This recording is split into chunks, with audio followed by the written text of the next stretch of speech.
بسم اللہ الرحمن الرحیم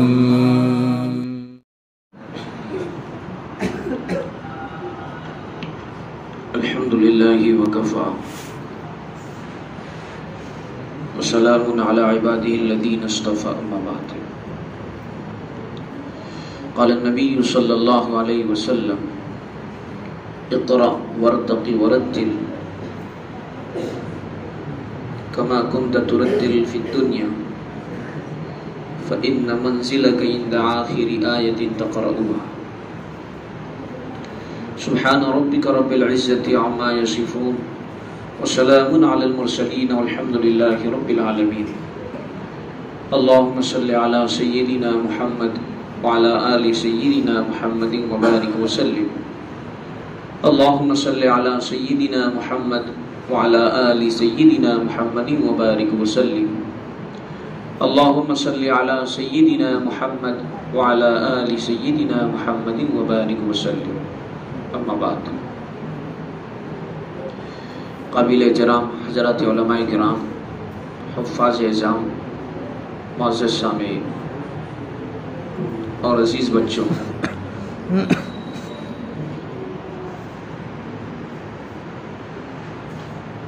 آج ہماری اسی بستی کے رہنے والے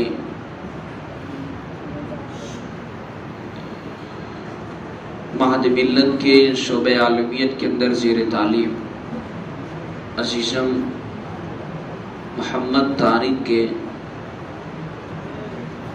تکمیل حفظ قرآن کریم کے موقع پر اکٹھا ہیں۔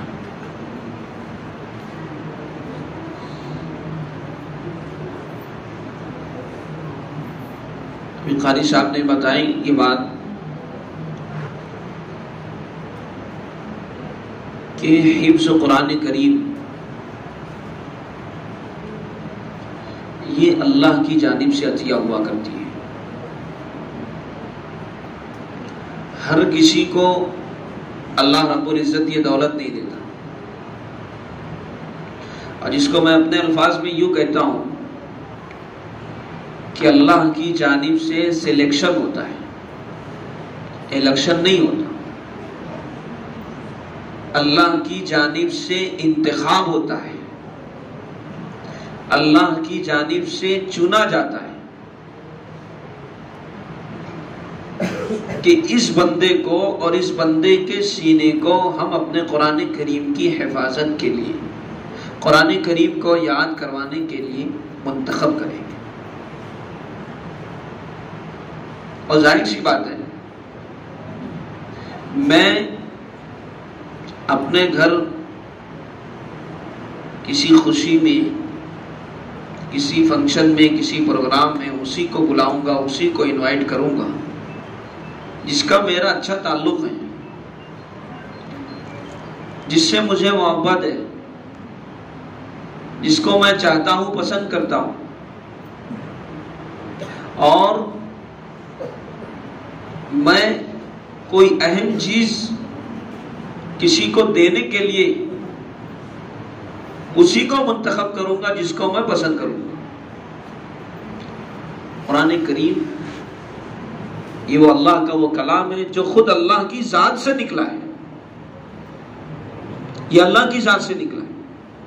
تو اللہ رب العزت اپنے منتخب بندوں کو ہی یہ چیز دیتے ہیں، اور یہ ہمارے عزیزم محمد طارق کے لیے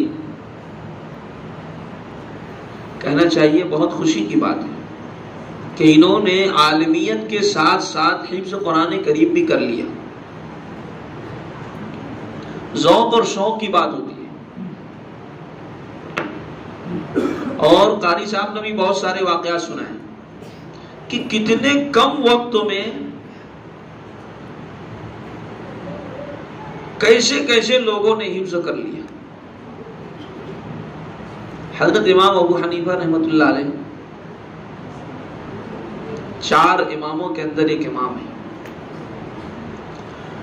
ان کے 2 شاگرد تو بہت مشہور ہیں، ایک ہے امام محمد اور ایک ہے امام ابو یوسف، جن کو صاحبین کہتے ہیں۔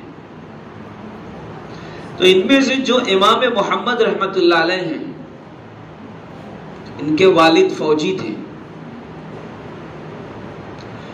تو ان کے والد کا ٹرانسفر ہوا، وہ جس لشکر میں تھے کوفہ کے اندر، اب یہ وہاں پر آئے تو حضرت امام اعظم ابو حنیفہ رحمۃ اللہ علیہ کا حلقہ درس لگا کرتا تھا حدیث کا،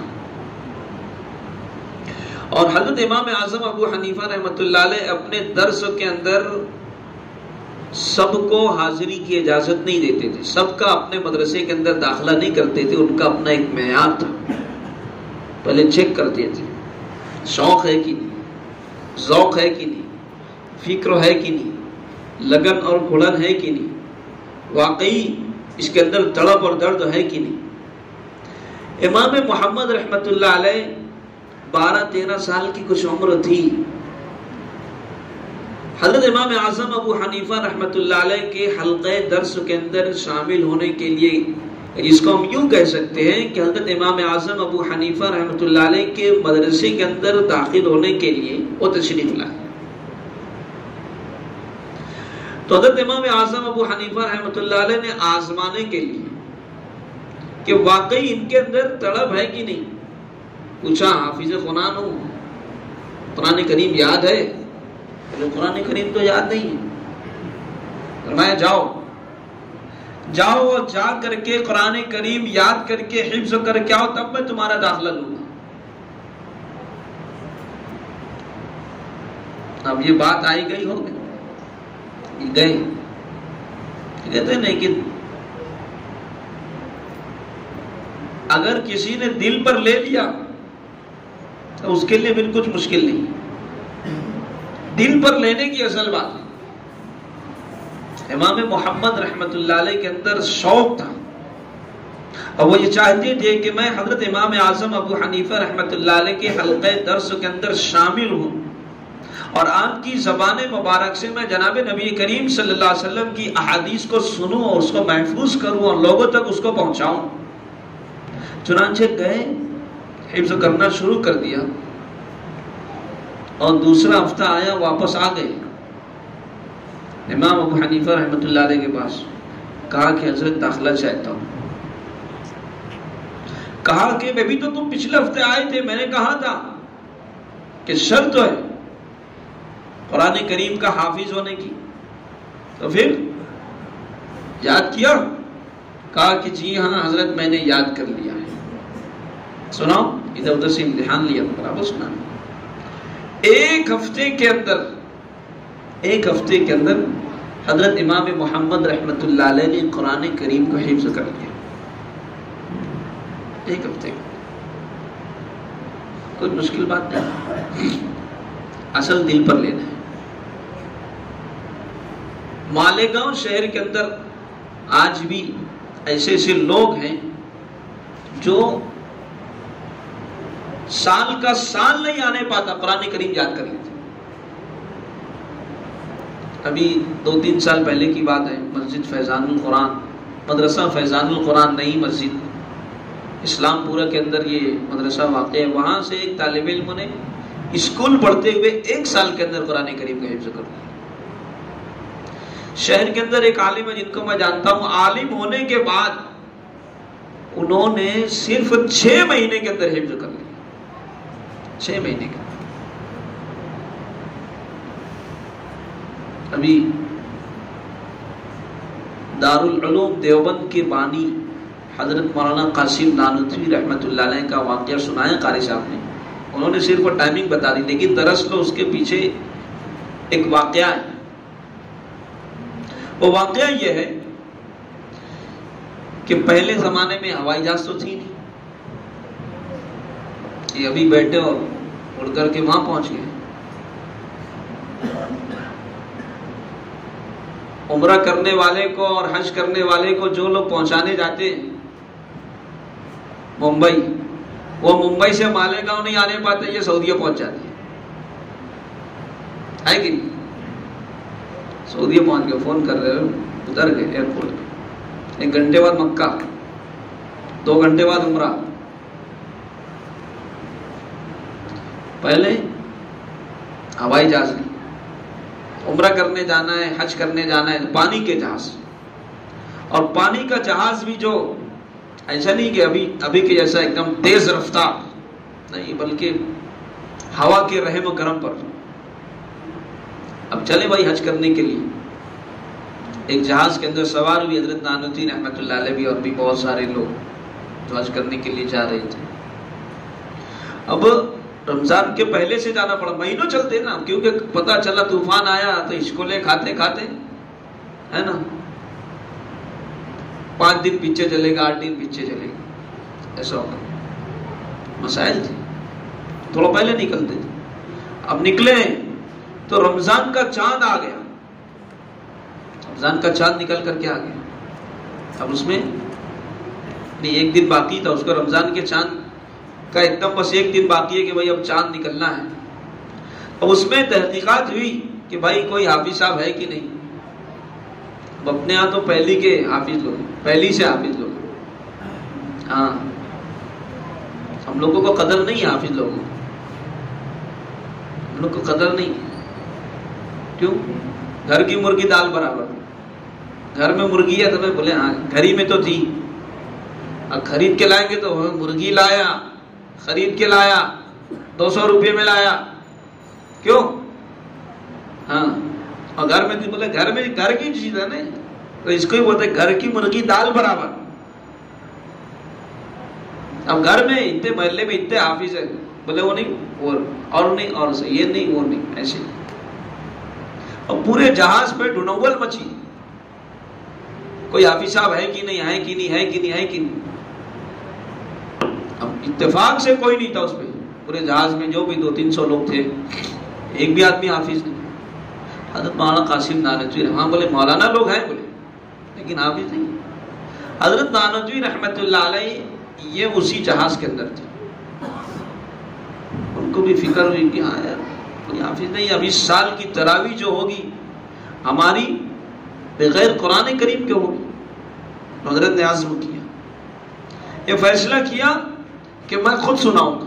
حافظ نہیں تھے وہ، مولانا تھے صرف. بولے میں خود سناؤں گا، اور صبح سے لے کر کے شام تک کے اس کو یاد کرتے تھے، اور یاد کر کے شام میں تراویح جو ہوتی تھی اس کے اندر کھڑے ہو کر کے سنا دیتے تھے. ادھر عید کا چاند آیا، ادھر حافظ قرآن ہو گئے، وہ پورا قرآن کریم رمضان کے مہینے کے اندر انہوں نے سنا دیا. ہاں پورا قرآن.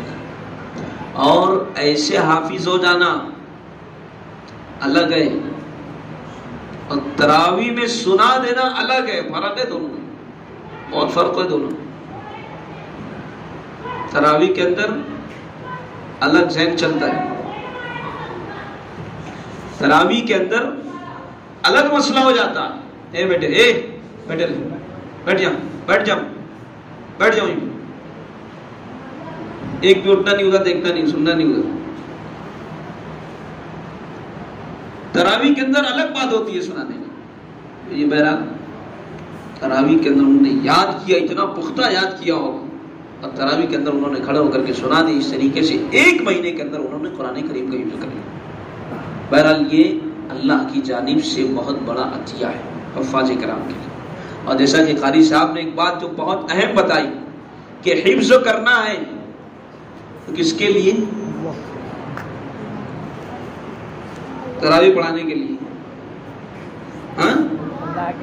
ہاں نذرانہ ملے اس کے لیے، اچھی نوکری ملے اس کے لیے، اچھے پیسے ملے اس کے لیے نہیں، اللہ کے لیے حفظ کرنا ہے. اللہ کے لیے جب اللہ کے لیے حفظ کریں گے تو پھر کوئی مسئلہ نہیں. دنیا بقدر مقدر ہے، دنیا بقدر مقدر، کچھ بھی کرو مقدر کے اندر جتنا ہے وہ مل کر کے رہے گا. اور حفاظ کرام اور علماء کو اللہ کبھی بھوکا نہیں رکھتا.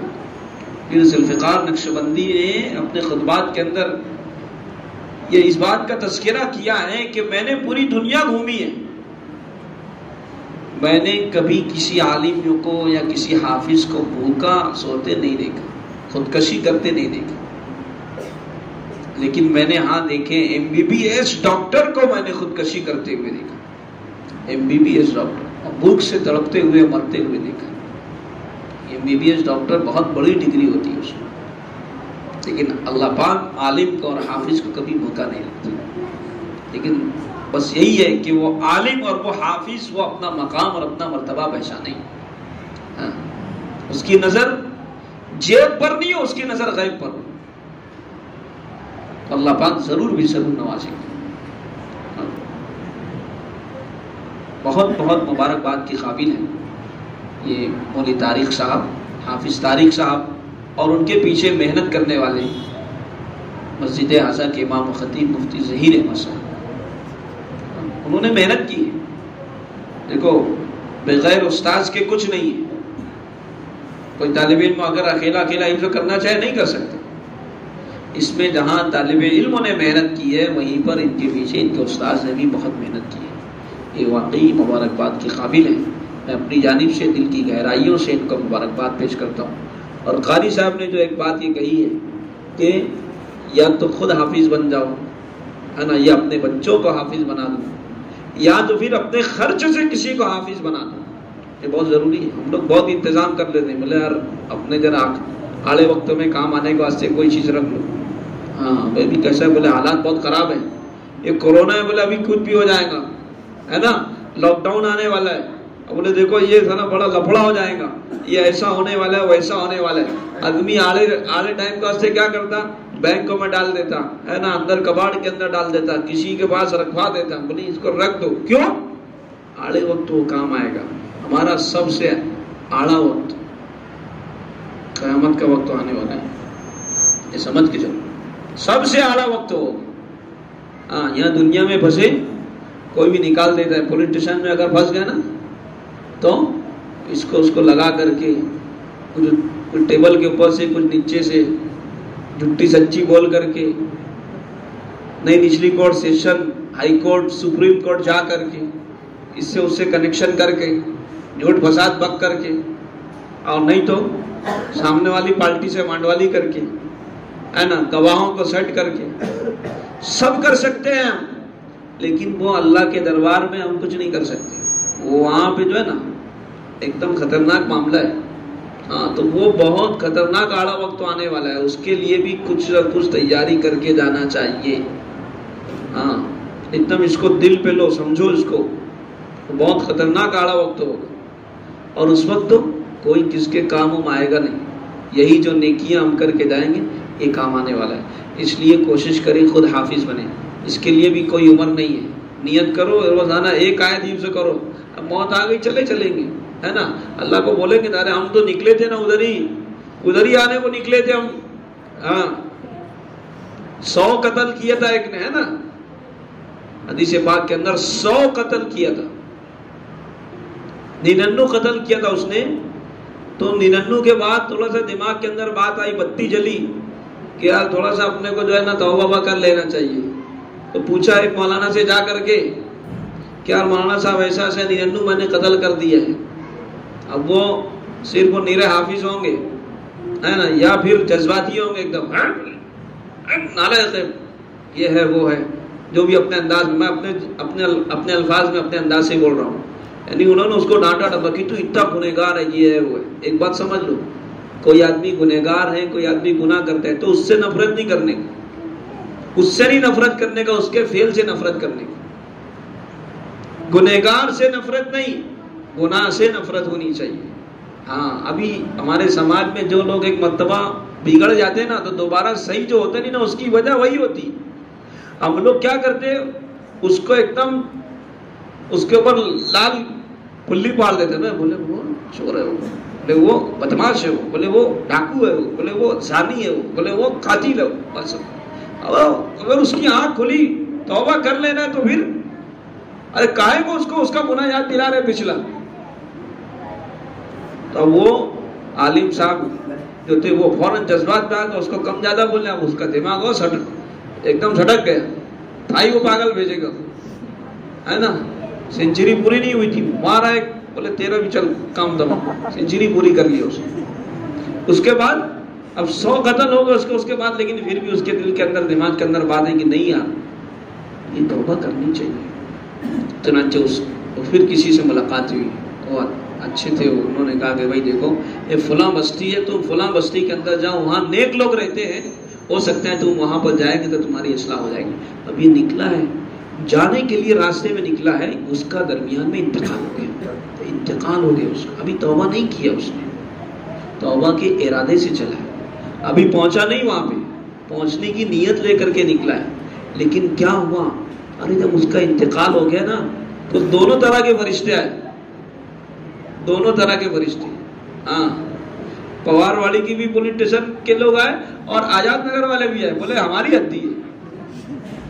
کیا بولتے ہیں؟ ہماری حدی ہے. بولے نہیں ہماری حدی ہے.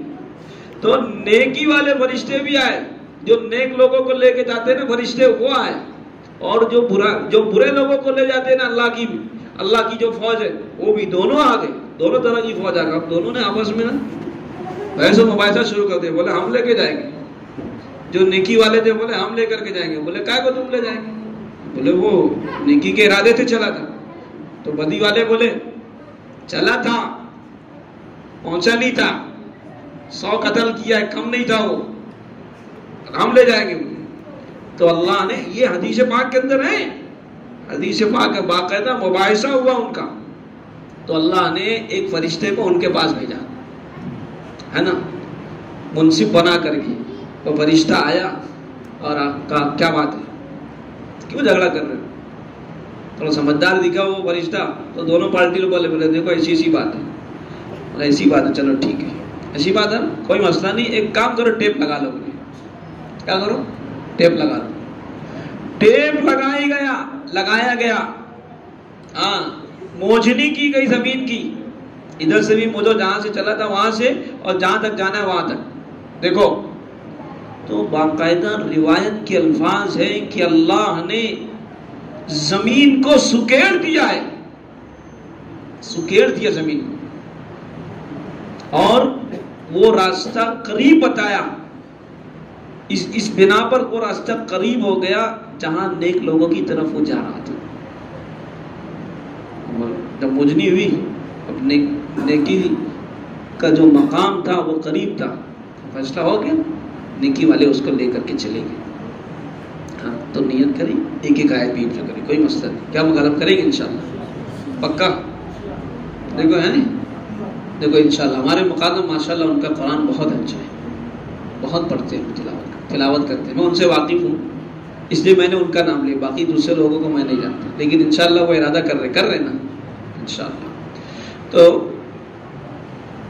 کوشش کریں انشاءاللہ کہ ہم اس کو کریں گے، اور یا تو پھر اپنی اولاد کو بنائیں گے. ہاں، اپنی اولاد کو بناؤ. اور قاری صاحب نے کہا کہ سارے انتظام کرنے کے بعد دعا بھی کرو. سب کرتے لیکن دعا نہیں کرتے، صدقہ نہیں کرتے، وہ کرو. یا تو پھر خرچہ دو. خرچہ 400 روپیہ میں نے چشمہ گلاب کے اندر ایک بچے کا مہینے کا طے کیا ہے. اسی لیے بہت سارے لوگ ہوتے ہیں کہ بھائی ہم حافظ کو گود لینا چاہتے ہیں، ہم اپنے خرچ سے ایک بچے کو حافظ بنانا چاہتے ہیں. 400 روپیہ دے ہر مہینہ، 3 سال 4 سال تک کے دے، ایک حافظ سے رہنا. اللہ پاک جو ہے اس کو، اس بچے کا حافظ قرآن بنانے کا اس کو جو ہے دیں گے اجر انشاءاللہ. یہ کام کریں. بہرحال واقعی بہت مبارکباد کی قابل ہے. اسی طریقے سے مسجد وار جماعت کے جن نوجوانوں نے، ہمارے بچوں نے، حفاظ نے جو فکریں کی کہ بھائی ان کو استقبالیہ دیا جانا چاہیے. ابھی اگر کوئی بہت دنیا کے اعتبار سے اگر کوئی ہے نا بڑا امتحان میں کامیاب ہو جاتا، 10ویں 12ویں کے اندر میرٹ لسٹ میں گولڈ لسٹ حاصل کر لیتا تو بہت واویلا مچتا ہے نا. یہ بہت بڑی سند انہوں نے حاصل کی ہے. ان کو مبارکبادی دینے کے لیے یہاں کے جو نوجوانوں نے جو کوششیں کی ہیں، محنتیں کی ہیں، یہ قابل قدر ہے نا. اور میں ان کی ستائش کرتا ہوں، ان کی حوصلہ افزائی کرتا ہوں، اور قدر کی نگاہوں سے دیکھتا ہوں. اللہ سے دعا بھی کرتا ہوں کہ اللہ تعالیٰ ان کے علم میں عمل میں خوب برکتیں عطا فرمائیں. اور جو حافظ قرآن جو ہونے والے ہیں، حافظ طارق صاحب، ان کو بھی، ان کے استاد مفتی ظہیر صاحب کو بھی، اور ان کے والدین کو بھی بہت بہت مبارکباد پیش کرتا ہوں. اللہ رب العزت سے دعا کرتا ہوں کہ اللہ تعالیٰ ان کے حفظ کو پختہ فرمائے، اور ان کو جو ہے عالم بعمل بھی بنائے اور فہم قرآن بھی عطا فرمائے، حفظ قرآن بھی عطا فرمائے، عملی قرآن بھی عطا فرمائے، اور کل قیامت کے دن قرآن کریم کو ان کے حق میں سفارشی بنائے، نہ کہ ان کے خلاف۔ وآخر دعوانا ان الحمد للہ رب العالمین۔